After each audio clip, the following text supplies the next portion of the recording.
Claudia Miller will be our next speaker.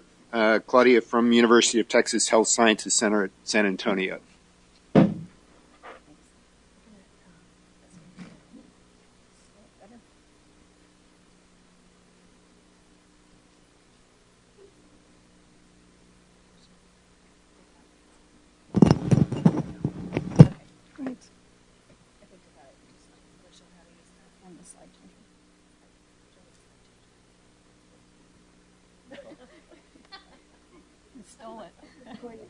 Thank you.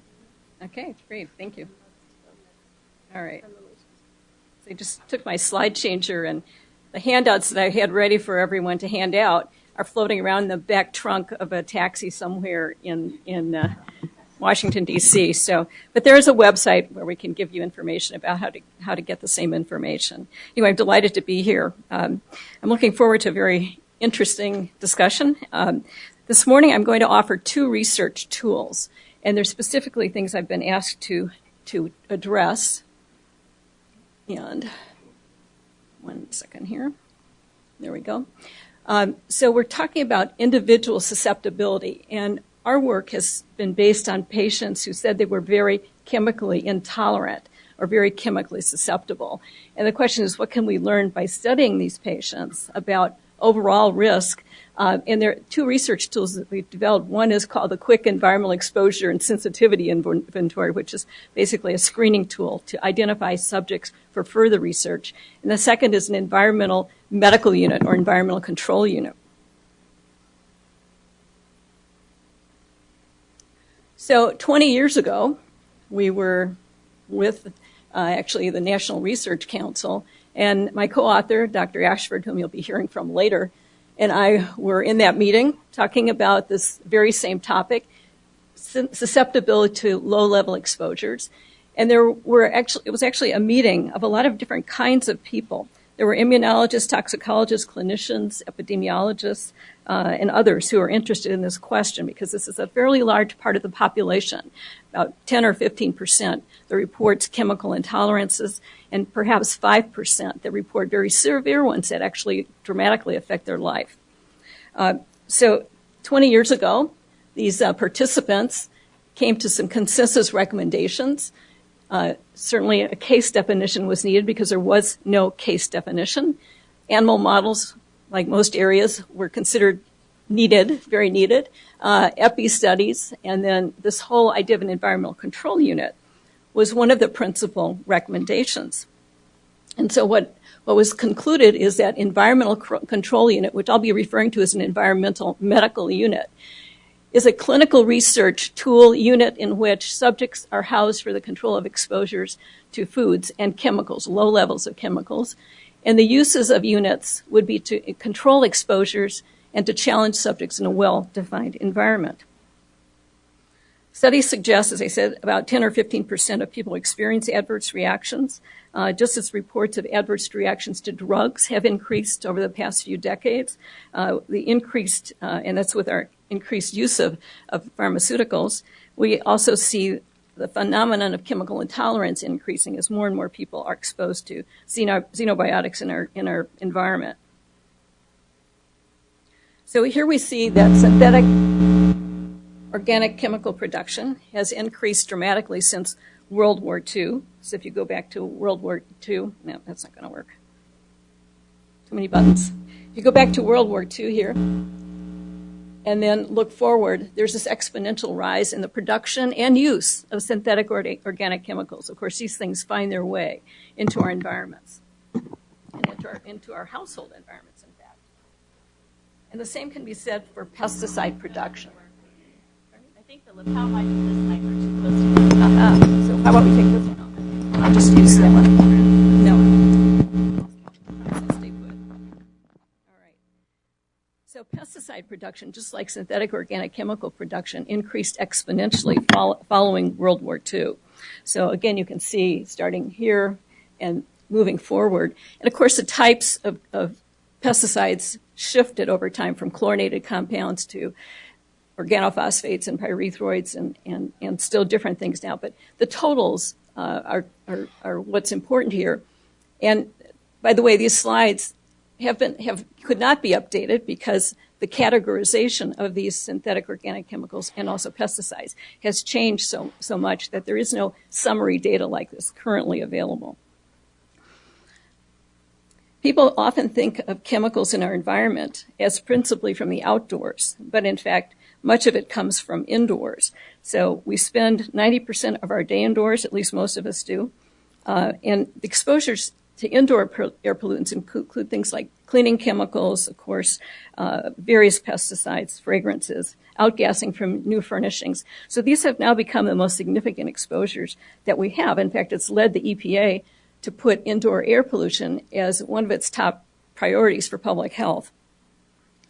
Because many of these include evolutionarily novel substances, right, since World War II, the question is, what is the variability in our ability to metabolize and excrete these substances? And certainly that's going to depend on the individual and the chemical involved. These are actually ventilation standards for the United States over time.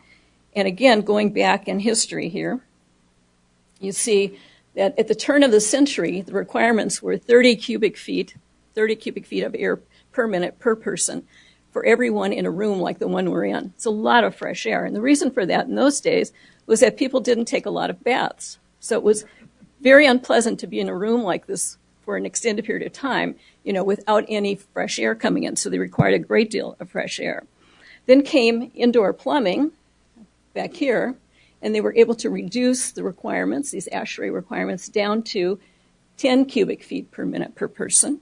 And then in the 1970s, this was further decreased with the oil embargo, which I'm sure some of us remember, and the need to decrease our consumption of energy. The largest use of energy in a building is for heating and cooling air and recirculating that air in the building. So to conserve energy, we reduce the amount of fresh air. And where do you spend your day? You spend probably, again, 90% of it indoors. And so these are some of the most significant exposures that we have.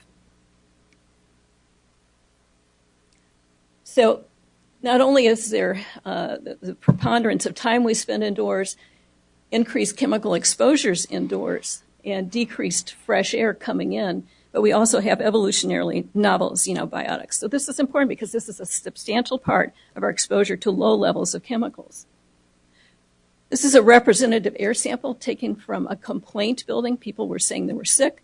You see a whole series of VOCs, volatile organic chemicals. When you look at this through a gas chromatograph mass spectrometer, and outside the same building, many fewer VOCs and at much lower level. So truly, our indoor air is our principal source of exposure for a lot of these very unusual chemicals, if you will. And of course, the complex mixtures that form indoors include not only the original VOCs, but the interactions of VOCs with each other, with things like ozone, adhering to particles. So it's indeed a very complicated exposure environment. And there are international meetings and national meetings that go on talking about indoor air chemistry. So this is an area that I really don't see a lot of the federal agencies that are dealing with exposures looking at that problem, dealing with indoor air and what the impact is on us. This kind of complex mixture is common in what we have learned to call sick buildings, or even newly constructed homes or schools. Following the oil embargo I showed you before, we witnessed the first cases of sick building syndrome. So that the EPA had an unwelcome opportunity to study this problem of sick building syndrome in its own headquarters building in Washington, D.C. back in the late 1980s. I served as a consultant to them because many people were reporting intolerances to very low levels. These were measurably very low levels, like the ones we showed in that prior diagram. And yet people were saying they were very ill. And this included EPA scientists.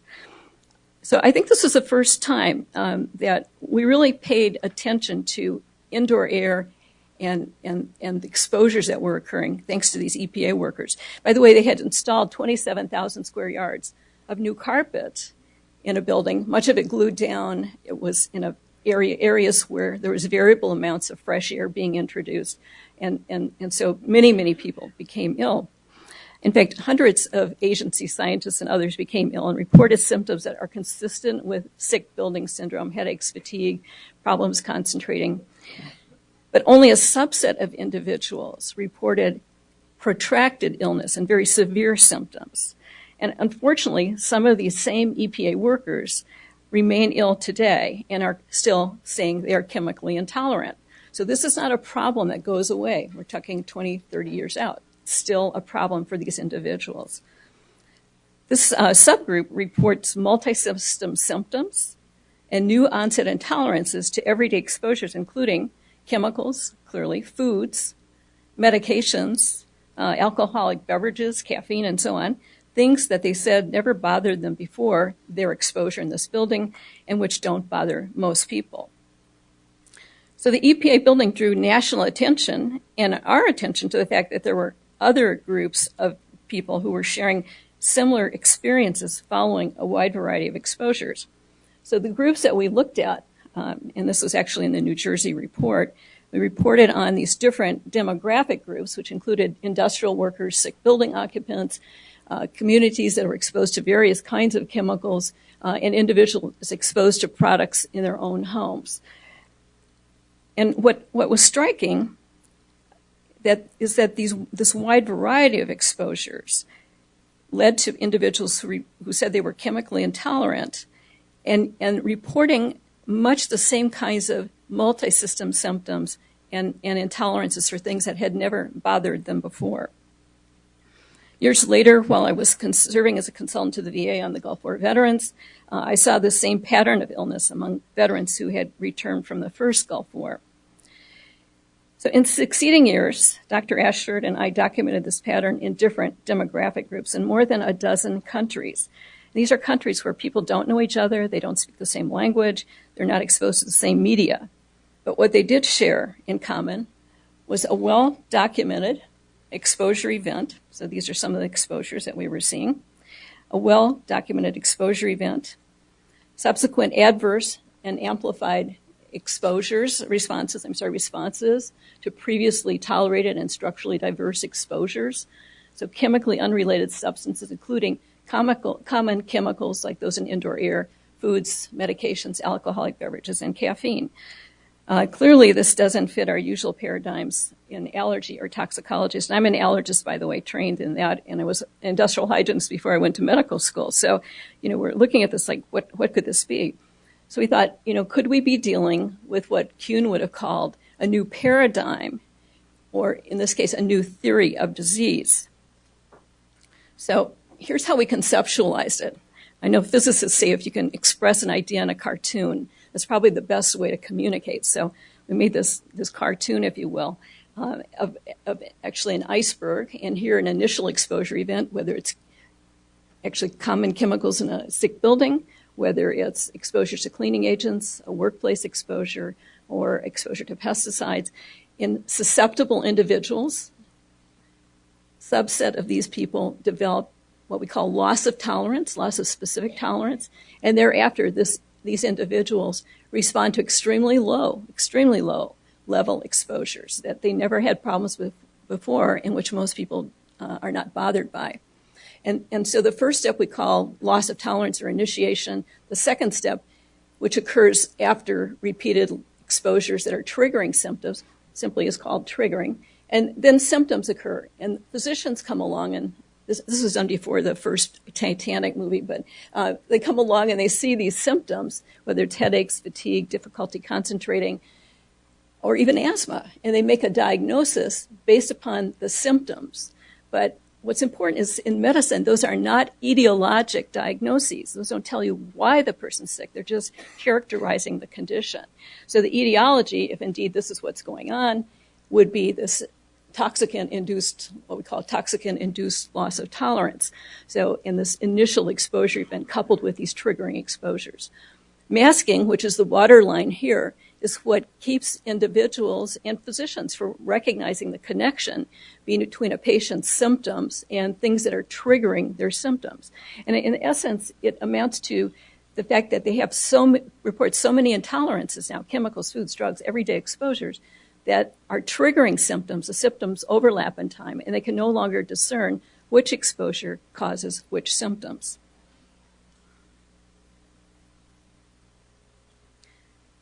So what is the evidence for toxicant-induced loss of tolerance? Similar reports in many different countries, regions and countries, of these new onset intolerances for foods, alcoholic beverages, caffeine, medications, not only chemicals. And that is what Kuhn would call a compelling anomaly. There's a resemblance to addiction, and some of the papers in your reading list for this conference were published in the journal Addiction. This is an area of fertile research. And then a plausible anatomic locus, clearly involving the central nervous system for many of these symptoms. And then some recent animal models, which involve things like limbic sensitization, cholinergic supersensitivity, and so on. But nothing's really, truly modeled this condition that occurs in humans. So people what I found striking were these new intolerances, these people having little in common except new onset intolerances. So those who used to enjoy drinking, alcohol, margarita, a beer, suddenly find that they no longer tolerate their favorite beverage. It may make them sick, get headaches, withdrawal symptoms, inebriated with a tiny amount. Variable responses, but they don't tolerate something they used to enjoy. Exposures to low levels of structurally diverse chemicals that never bothered them before now trigger symptoms. For example, diesel exhaust, cleaning chemicals, and fragrances that I mentioned. And the symptoms can be mild or they can be very severe. I vividly recall a Gulf War veteran I saw for the VA, a mechanic who loved the smell of WD-40. He thought it should be a perfume until after the war, when exposures to that and other chemicals in his workplace would make him ill. Or the EPA workers that we met with back in the 80s who are continuing to have problems. But they used to look forward to playing bridge or poker with their friends. But after a while, they could no longer tolerate the cigarette smoke, could not tolerate the fragrances their friends were wearing. Dramatic change in their tolerances. So what is that? I think that's the question. What is that? And to just describe the phenomenon as toxicant-induced loss of tolerance puts it in the simplest level, like this is the observations that we're seeing now from more than a dozen countries worldwide. Interestingly, I think from our studies and those of others, over 90% of chemically intolerant people report food intolerances. So think about this. Why would people in such different demographic groups from different countries speaking different languages so consistently report new onset food intolerances after some exposure event, sick building, pesticide exposure, and so on? So this is what points to this as a compelling anomaly that we need to understand further. And this is not something that we're talking about a few thousand people. We're talking about millions of people in the United States and across into other countries. Likewise, drug intolerances are very common. Many patients report adverse reactions to multiple drugs. I'm very glad we're going to have more discussion on drug intolerance because I see that as a parallel between what we're dealing here with chemical intolerances. Some of these individuals, some had reactions to multiple structurally diverse drugs. For example, they might have been prescribed different classes of antidepressants or antibiotics in an attempt to find one they might tolerate. So this was the strongest evidence that we were dealing with a new disease paradigm. So how do we test this theory? Well, we needed a case definition, and that was a challenge, was to put together something that would cover all these different symptoms in different people, different initiating events, and the research required a way to differentiate patients from controls.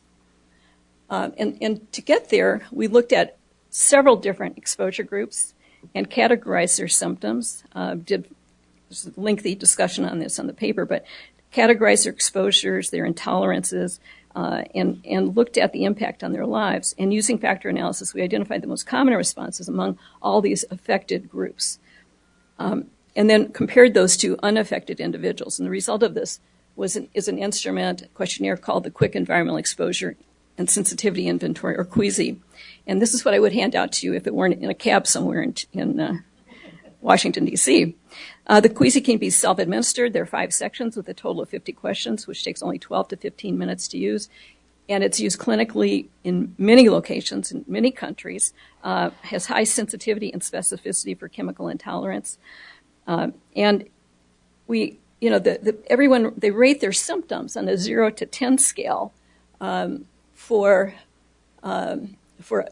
like in 5 categories. So it's a validated questionnaire, quick to administer. Hang on a second.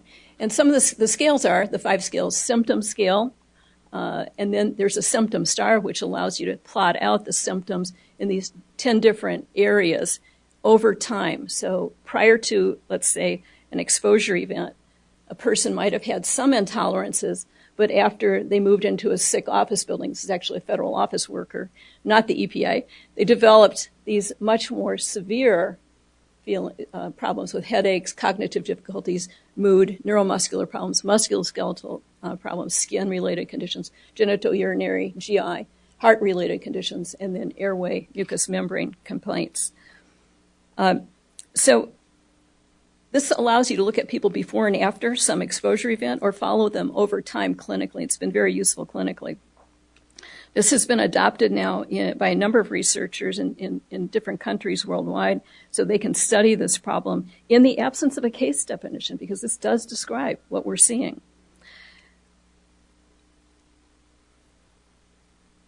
This is the chemical exposure scale, and you can see the variety of different kinds of chemicals that are included, are asked about, and these are structurally diverse, and they are what most patients will say are a problem for them.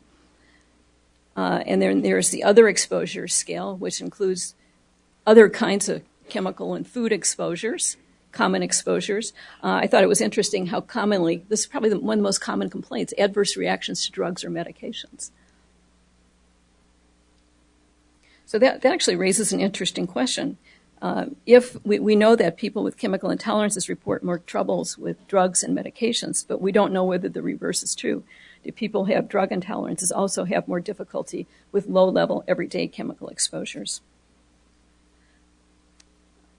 Then there's what we call the masking index, which is just a series of items that people are commonly exposed to, and the more an individual is exposed to, the more difficulty he or she will have recognizing which symptoms are being triggered by which exposures. This is kind of like background noise. And if the masking scale has a very high value, people are less able to discern what their triggers are. And finally, there's an impact scale, a life impact scale that's been useful clinically. So the criteria for actually developing a case definition was to develop sort of a surrogate chemical intolerance definition using a combination of scores from 3 sections: symptom severity, chemical intolerance, and masking. So these come right off the queasy. And interpreting these is done looking at the responses in these different categories. So, for example, if a person has a very high masking index, even if they have a low score for chemical intolerance, and they still may be chemically intolerant. You cannot tell just by asking that question. So masking keeps people from recognizing these intolerances. Clinically, of course, people need to use this with a good history and physical exam, but for research purposes, it's been very helpful to get these scores and to work and do analyses using the scores. And it's being used now in various studies, including genetic studies by other researchers. So I've described the queasy, a validated tool.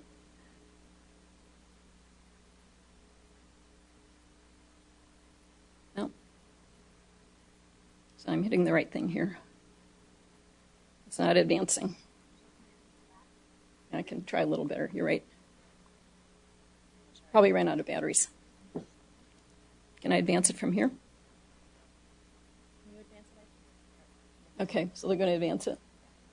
Just kind of wondering what else can go wrong here, but don't ask, right?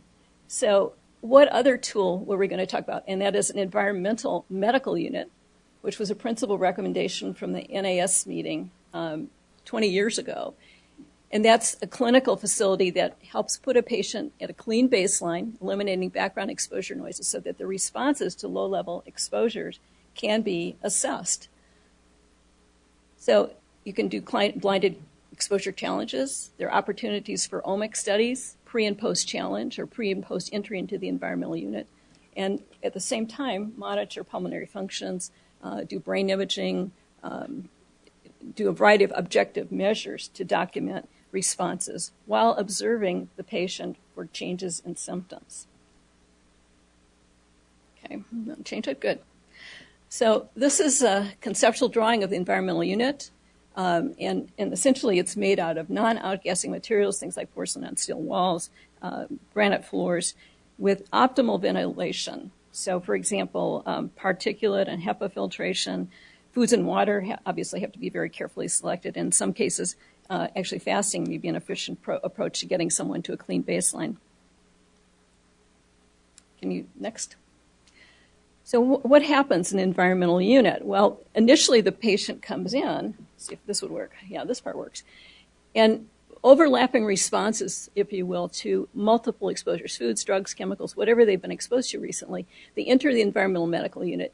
And over a period of days, those symptoms wane, and this has been observed clinically. And if once a person is at a clean baseline, one can introduce challenges one at a time, whether it's a low-level exposure, whether it's a food or something else. So this allows you to challenge and then, as necessary, repeat that challenge to confirm the response. So 20 years ago, next slide. No, you went too far. I just need the last slide. Anyway, 20 years ago, this meeting, this gathering that took place, identified the need for an environmental medical unit for research in this area, for really to understand human responses, and now be able to correlate those with measures that we can do which were not available back then. So our achievements in genomics, proteomics, and so on over the last 20 years have only heightened the enormous potential of such a facility to help us understand the biological effects of chemical exposures and the subtleties of individual susceptibility. So over the next day and a half, I invite you to think with me, where can we be 20 years from now? Hopefully there won't be another meeting because I'm not sure I'll be around. But there's a lot that we know, and now it's enhanced by our technical knowledge. But we must not forget people who are reporting they're very intolerant. Thank you.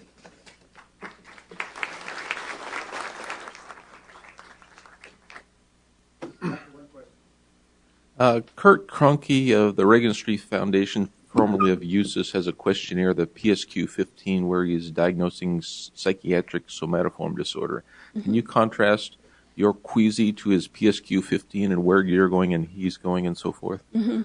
Yeah, the queasy, thank you. Queasy looks at symptoms that are referable to the brain as well as other organ systems. So, asthma, GI problems. It's a gestalt of what the patient is experiencing. And part of it is clearly neurocognitive symptoms, affective, mood-related symptoms, because the brain is clearly involved with most of these cases, I would say. But then, of course, the brain is the most susceptible organ for many things, and, outside of the bladder, let's say, but the brain is extremely sensitive to these kinds of exposures. Thank you. Hi, Albert Donne. Claudia, can I ask a question? Claudia, can I ask one more question? Quick. All right. Good. Thank you. Albert Donne from MCS Referral and Resources. We'd like you to comment on two other paradigms that have been around for a long time. In your earlier presentations, you used to talk about the addiction-abdiction model, mm-hmm. and the Department of Defense, but I presume other agencies as well, invested a lot in decades of research on the human response to sensory deprivation tanks and deprivation or withdrawal from normal levels of sensory tolerance. And they found in those studies that it was the withdrawal that induced the subsequent sensitization when they came out of the tank.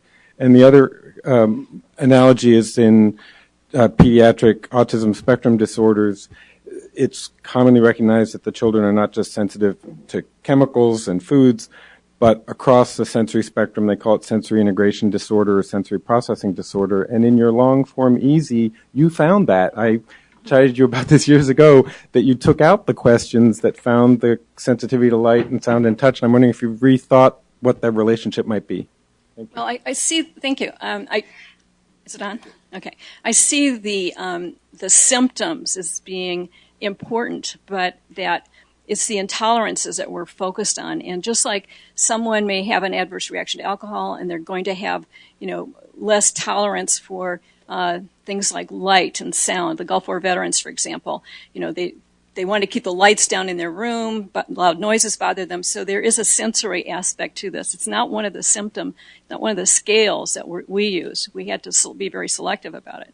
But it's certainly an aspect of what people experience. There are any number of things one could measure and, invite researchers to look at other kinds of features. These turned out to be extremely useful in terms of sensitivity and specificity for identifying exposure groups and contrasting those with people who were not chemically intolerant. So if you're doing research in this area, I think it's a validated tool. It's not to say there aren't other measures that could be validated over time, as like with many other areas of science. One more quick one, and identify yourself, please. Great, thank you. This is Claire Barnett from the Healthy Schools Network, and thank you so much for the presentation. I'm wondering about the use of Queasy with children, and at what age may it become appropriate, and how that's worked out for you. Mm-hmm. Thank you. Well, that's a very important question. Many people have asked for a specific Queasy for children, because children don't drink alcohol, clearly, or at least most don't, not little ones. So what characteristics could a parent watch for in a child? And there are a lot of them: adverse reactions to foods, medications, and we are actually thinking about putting this in the context of a PD Queasy, if you will, pediatric Queasy that would help parents see if this is a problem in their children, and would help researchers study this problem in children, because it is definitely present in kids, and there's a genetic kind of transmission, if you'll call it that, where a grandmother, mother, child, you'll see this running across generations. And this is very important in schools, because you're dealing with so many children who are having problems in schools from, the cleaning agents and from the whiteboard markers and fragrances. So it's an enormous issue for children. Thanks, Claudia.